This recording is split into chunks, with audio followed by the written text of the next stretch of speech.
بإسلامي وإيماني أضاء الكون وزمن بإسلامي وإيماني أضاء الكون وزمن الحمد لله لا إله إلا الله.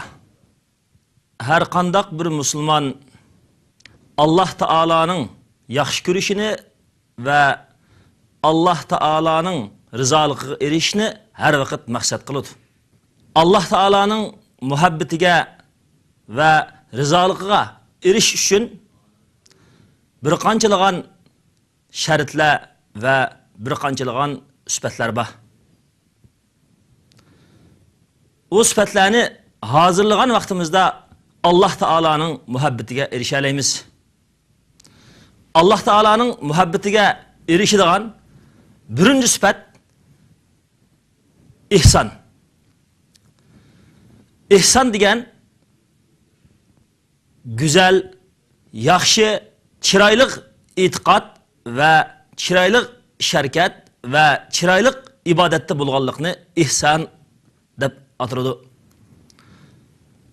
İhsan insanın Allah Taala'ga bo'lgan muamelesi de, yani halis ibadet kılışı da, özgü bo'lgan muamelesi de, yani özünü Allah'ın azabından qutquzdigan yaxşı işlerini kılışta ve insanlar cemiyeti qarta tutulgan muamelesi de, uları kıldigan yaxşılıqda ve bütkül hayatlıqdaki her bir şeyge tutulgan muamelesindeki her bir şerketini ihsan ve güzellikten ibaret yaxşı,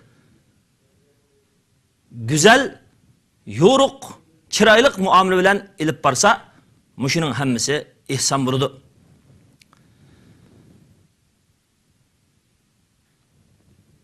Bizge İslam dinde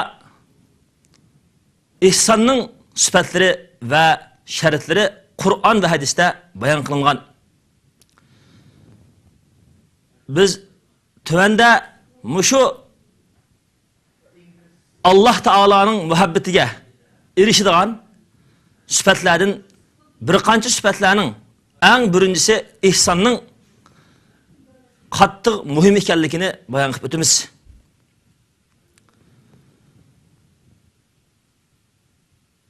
İhsanның birincisi insanның Allah Taala'ga bo'lgan muamelesideki ihsan. Yani ihlas mellikideki ihsan. Cibril aleyhissalatu vesselam Peygamber aleyhisselamdan ihsan degan nima deb so'ragan vaqtida Peygamber aleyhissalatu vesselam imanni bayon qilib bo'lgandan keyin, yani bir Allah'tan başka ilah yok, Muhammed aleyhisselam Allah'ın elçisi deb etiqat qilish ve imanның qaldı şartları bo'lgan farishtalarga ishonish, payg'ambarlarga ishonish, Allah Taala'nın kitaplarına ishonish, ahiret günüge ishonish, taqdirning yaxshiligi ve yomonligiga ishonishdan iborat imanni bayon qilib bo'lgandan keyin, buningdanmi muhim bo'lgan yuqorqi iman mushuni qilsa eng go'zallashadigan ihsonni so'ragan. Peygamber aleyhissalatu vesselam ihsan degan keenneke tarahu fe illem tekun tarahu fe innehu yarake. Sen Allah Taala'nı kögendek itiqat ve ibadet kılışın, sen Allah Taala'nı nah gözünde kömüsen mi Allah seni körüp durdu deb bizge itiqatның ve imanның en yuqur pellesi bo'lgan Allah Taala'nı her qandaq ishda kögendek ve Allah Taala bizni körüp turduğanlıqını his qilib itiqat qilish, xolis itiqatda bo'lish ve xolis ibadatda bo'lishni ihson deb ko'rsatgan. Shunga Qur'oni Karimda Allah Taala auzu billah iyyaka na'budu ve iyyaka nesta'in. Sağlam qulchilik qilamiz ve sendillam yordam so'raymiz. Yani Allah özüre bizning oldimizda biz sizga cho'qinib ibodat qilyapmiz. Aziz bandalari o'zlariga sayda, o'zlariga namoz, o'zlariga e'tiqod, o'zlariga ibodat qilyotdi deganlikni bildirdi. Shuning uchun Allah bizning oldimizda biz Alloh taolaga bosh qo'yamiz, Alloh taolaga bo'ysunib o'tamiz, Alloh taolani ko'rgandek ibodat qilib Allohni rozi qilyapmiz degan bo'ldi. Mana bu har qanday shirkdan, kufrdan, munofiqdan, xiyonatdan, bid'atdan xoli bo'lgan e'tiqodni va ibodatni qilganligimiz ihson.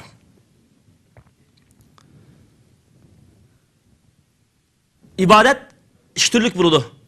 Xususiy ibodat.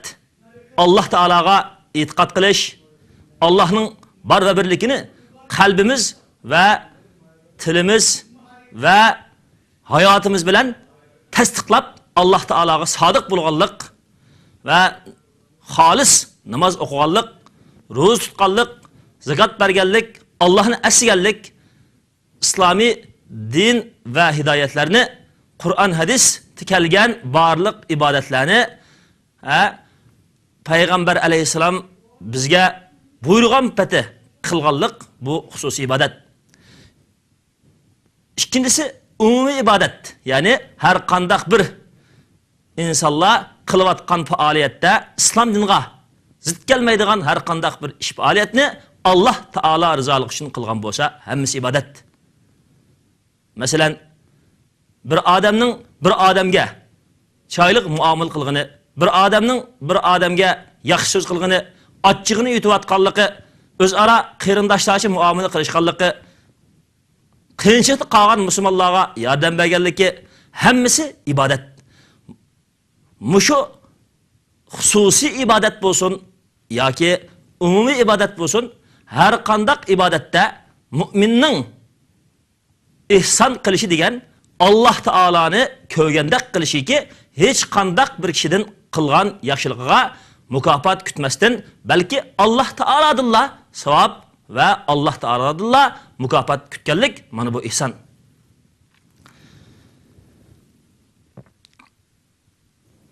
İhsonning ikkinchisi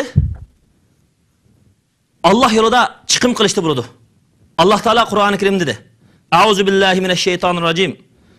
Wa anfiqu fi sabilillahi wa la tulqu bi aydikum ila at-tahlukati wa ahsinu innalloha yuhibbul muhsinin." Sizlar Alloh yo'lida chiqim qilinglar. Sizlar qo'llaringlarni Alloh yo'lida chiqim qilishdan to'xtatib olib, halokatga tashlamanglar. Sizlar har qanday qilgan chiqim va yaxshi amalinglarda Alloh taolani ko'rgandek Allah rizoligi uchun qilinglar. Haqiqatan Alloh yuhibbul muhsinin. Alloh taolani ko'rgandek Allah rizoligi uchun qilgan yaxshi ish qiluvchilarni Alloh taolo suydi, yaxshi ko'rdi dedi. Demak, Alloh taolaning muhabbatiga erishadigan ikkinchi ish Alloh yo'lida chiqim qilish. Dinning ravoji, islom dinining ustunlikka erishishi, musulmonlarning dunyo va oxirat baxtiga erishishi uchun chiqim qilgan barliq chiqimlar, buning hammasi Alloh yo'lida qilingan chiqim bo'ladi. Mushundaq chiqimlarni Alloh taolo uchun qilganlar Alloh taolaning muhabbatiga erishadi. Alloh taolaning muhabbatiga erishtiradigan ihsonning uchinchisi ijtimoiy kaporatlarga jamiyatlarni ega qilish. Yetim yesir, musafir, her türlü qiyinchilikda qolganlarning turmushiga ega bo'lish, ijtimoiy kapolatga va ijtimoiy hamkorlikqa, kishilarning turmushi, iqtisodi, kishilarning qiyinchiliklarga hamkorlashadigan yaxshi kapolatlantirish va ijtimoiy hamkorlashish o'rinlarini qurib chiqish, bu ihson. Alloh taolo dediki: "Allazina yunfiquna fis-sarra'i vad-darra." Ular mayli kengchilikda, mayli qiyinchilikda xislatlarini chiqim qiladi. Ya'ni har qanday bir sharoit, har qanday bir o'rinda insonlar va musulmonlarning turmushiga ega bo'ladi. ularning qiyinchiliklarga yordamda bo'ladi, ularning beshini silaydi degan bo'ldi. To'rtinchisi, bular ijtimoiy axloqqa rioya qiladi. Boshqalarga yaxshi muomala qiladi. Yomonlik qilganlarni yaxshilikka yetaklaydi. Ulardan afu qiladi. Bu to'g'riliq Alloh taoladagi val kaziminal g'ayza val afina anin nas. Ular achchiqni yutib insonlardan afu qiladiganlar deb bo'lib Alloh taoladagi vallohu yuhibbul muhsinin. Alloh taolo yaxshi ish qiluvchilarni yaxshi ko'radi. Ya'ni kishilarning achchig'ini keltirgan, kishilarning o'zi qarta achchig'ini keltirib yomon muomala qilgan ishni qarta bular yaxshi muomalada bo'ladi va ularning yomonligiga yaxshilik qaytirdi. Idfa billati hiya ahsan. Sen eng güzel söz, güzel şirket bilan boshqalarning yomonligini qaytirgin dedi. Bizda eng muhim bo'lgani bizning iymonimiz borligi, Alloh taolaga ishonganligimiz, payg'ambar alayhissalatu vassalamga ergashganligimizdiki, amaliy bo'lgan bizning iymonlik sifatimiz boshqalardan ayrilishdagi eng muhim omil musulmonlarning bizi qarta öz ara ve her qandaq bir insanның bizi qarta qilgan yaman muomalasida biz ularga yaxshilik qaytara olishimiz, ularga islom hidoyatining güzel nurini yetkiza olishimiz, Muhammed aleyhissalatu vesselam'dek sabrjon yaxshilikda ulgu bo'la olishimiz, mana bu axloqdagi güzel ihson, Alloh taolaning hidoyatiga, Alloh taolaning muhabbatiga erishtiradigan yaxshi axloq. Her qandaq bir musulmon ihsonni tildirdikan, ya'ni axloqdagi ihsondan iborat o'zining oilasiga, jamiyatiga, musulmonlarga güzel axloqda bo'lishni amniyatida barpo qila oladi ekan, bu inson o'zligidan islom dinining dunyoga tarqalishiga sabab bo'ladi. Dunyoda nurg'unlagan davlatlar güzel axloq bilan islom dinining hidoyatini qabul qilgan. Çünkü din aslida bir güzel, bir haqiqat. 5. ihsonning 5-si sabr qilish. Alloh taolaning muhabbatiga erishiman deydigan, Alloh taolaning dinini yetkizish, musulmonlarni va dunyo ahlini islom hidoyati bilan tarbiyalash, Muhammed aleyhissalatu vesselam'ның barliq qilgan yaxshi amal ibodatlarini dunyoga chechish va tavhid e'tiqodini dunyoda ustun qilish va payg'ambar aleyhissalam'ның sunnat va payg'ambar aleyhissalatu vesselam'ның güzel hayotini dunyoda yoritish uchun cho'qim har qandaq bir musulmon va har qandaq bir da'vatchi sabrdor bo'lishi lozim bo'ladi. Sabrdor bo'ldikan Alloh taolaninki muhabbatiga erishalaydi. Alloh taolo deyki: "Va ka'ayyin min nabiyyin qatala ma'ahu ribbiyun kathirun fama wahanu lima asabahum fi sabilillah wa ma da'ufu wa mastakanu wallahu yuhibbus sabirin." Tolu payg'ambarlar u payg'ambar bilan Rabbiyullah, yani Xudoy taolo, Alloh taolaga mansub Allah Taala'nın yolu manadigan musulmon ixlosmanlar billa urush qildi, billa tirishchanlik kurash qildi, billa islom dinini dunyoga yeyish uchun, dunyoning hamma atroflariga Alloh taolaning nurini yeyish uchun jihad, da'vat, kurash qildi dedi. Deb bo'lib, kathir ular famavahanu. Bularning birinchi sifati Alloh taolaga mansub, ikkinchisi bular ko'p. Yani her etraftan joğlaşkanlar. Üçüncüsü bula ularga yetken musibetke boşap kalmadı. Yani itikadı, ruhi çükürleşip kalmadı. Kançı musibet gelsin, itikadı, ruhi, vücudu tıxımı müstahkem imanға, tıxımı Allah'ın yolu oturuşqa könde sabırcan boldu. Allah yolda yetken musibetlerge boşap kalmadı ve acizlik kılmadı. ular musibatga uchragan sira keyniga dojib olmay, chekinib olmay, tixmi Alloh taolo yo'lda mustahkam turdi. Ular bo'shonlik qilmadi. Alloh taolo bizga har vaqt iymoniy bergan ne'matini hammadan cho'ng bilib, Alloh taolo yo'lida har turli kelgan musibatlar qarta bizga g'alaba tizkamidi yoki tizlam bir natijaga erishamedik deb bunda bo'shab qolmay, eng cho'ng g'alaba Alloh taoloning rizoligiga erishish, ham shundaqla dunyo va oxirat Alloh taolo cho'qim musulmonlarga yordam beradi deb Alloh taoloning Qur'on hadisiga bergan xabarlari Muhammad alayhisolamning bishoratlariga ishinib bo'shab qolmadi. Alloh mana shundaq Alloh yo'lida mustahkam turgan sabr qiluvchilarni yaxshi ko'radi. İhsanningki Alloh taolaning muhabbatiga erishtiradigan ihsonningki 6-si har qandaq bir ishda yaxshilik, go'zal va Alloh taolani ko'rgandek go'zal holatda qilish, mana bu ihson.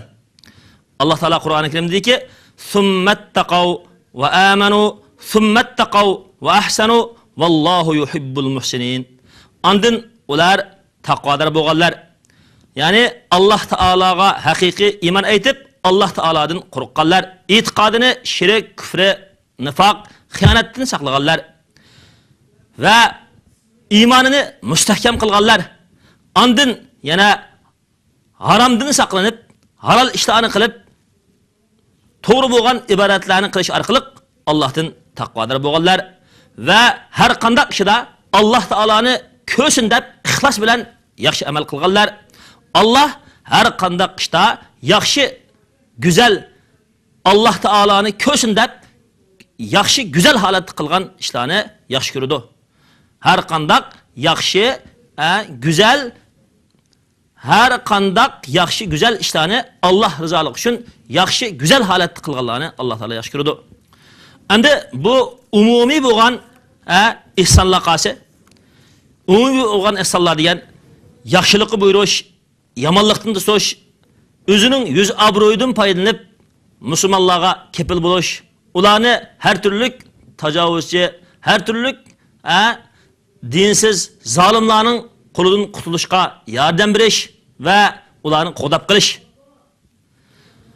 Bular bu hozirgi qiyinchilik mezgillarda yuz obro'ylari bilan musulmonlarning har turli qulluq qilishdan, har turli xorlik qilishdan musulmonlarni qutqizish va ularni qo'dash, ularga dalda bulab berish.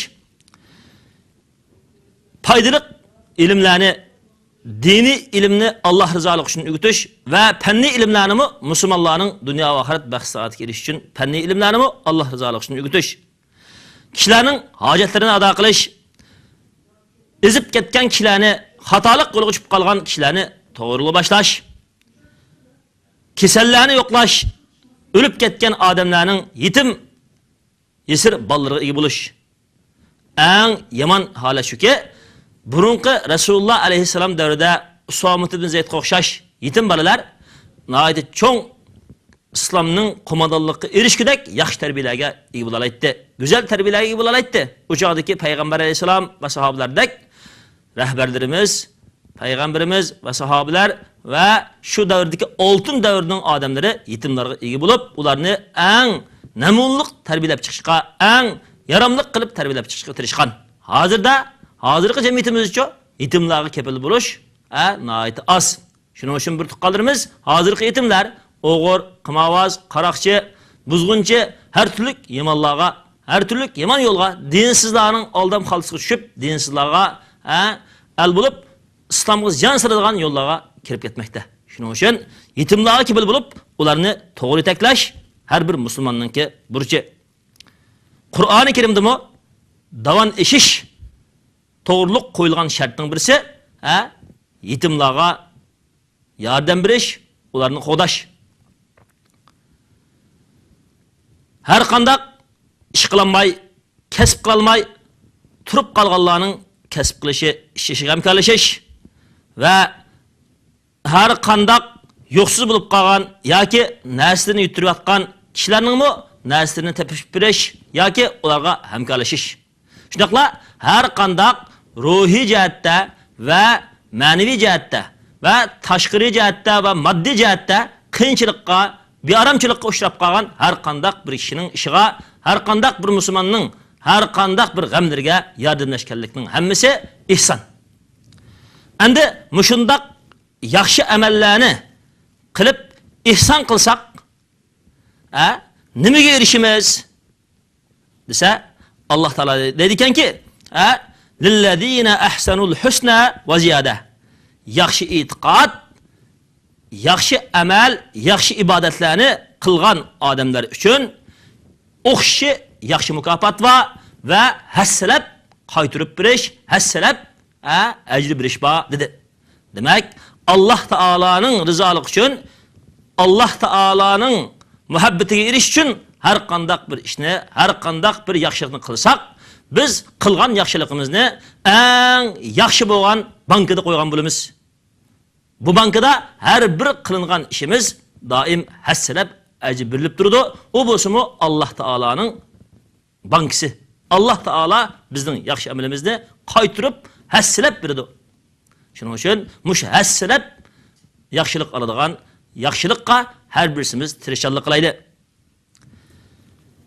Payg'ambar alayhisalom hattoki yaxshilikning hamma ishda lozimligini bildirib, innalloha muhsinun yuhibbul ihsana ila kulli shay'in.